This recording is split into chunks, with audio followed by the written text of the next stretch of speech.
Hello दोस्तों, नमस्कार। मैं आपका दोस्त चंचल मिश्रा स्वागत करता हूं अपनी एक नई स्टोरी में जिसका नाम है सपने की पढ़ाई। तो आइए दोस्तों, कहानी शुरू करते हैं। सनी 7 वर्ष का एक छोटा लड़का था। उसकी परीक्षाएं आने वाली थी, इसीलिए मम्मी दिन भर कहती रहती थी, सनी बेटा थोड़ा पढ़ लो। सनी को भूगोल पढ़ना ज़्यादा अच्छा नहीं लगता था।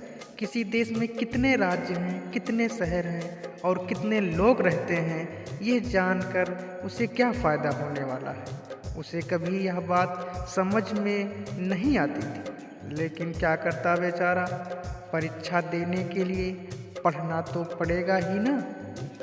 इसीलिए एक दोपहर वह भूगोल की किताब लेकर पढ़ने बैठा। उसी दिन मम्मी भी किसी काम से बाहर गई। उसकी छोटी बहन तनु घर पर ही थी। मम्मी जाते समय कहकर गई, सनी बेटा तनु का ध्यान रखना जरा, मैं अभी आती हूँ। सनी बेचारा बुरा फंसा। एक तरफ भूगोल की किताब और दूसरी तरफ तनु। वह खूब ध्यान लगाकर पढ़ने की कोशिश कर रहा था, लेकिन वह 2-4 लाइनें ही पढ़ पाया था कि तनु आ गई। वह बोली, भैया मेरी डॉल के लिए घर बनाओ ना।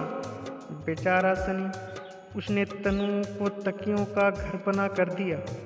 फिर 5 मिनट बाद वह आ गई और कहने लगी, भैया हाउस टूट गया, ठीक कर दो ना। सनी ने उसका घर ठीक किया। वह फिर से पढ़ने बैठा। पूरा पाठ दोबारा से। तभी तनु आई और उससे बोली, भैया मेरे साथ खेलो ना।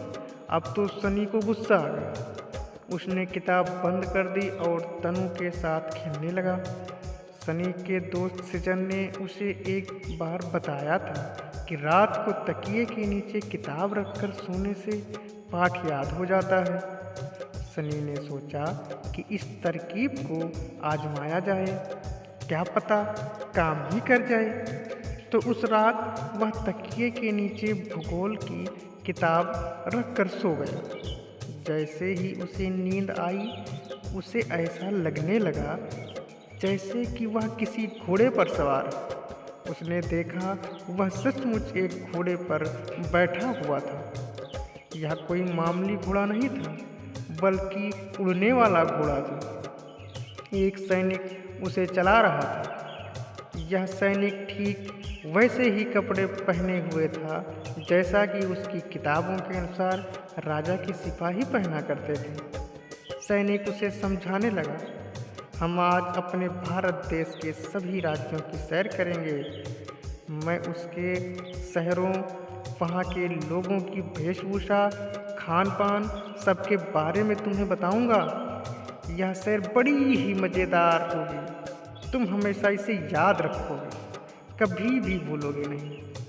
और उस रात सनी ने सैनिक के साथ पूरे देश की सैर की। सुबह जब वह सोकर उठा तो उसने झट से अपनी किताब तकिए के नीचे से निकाली। उसने किताब का पहला पन्ना खोला और पढ़ना शुरू किया।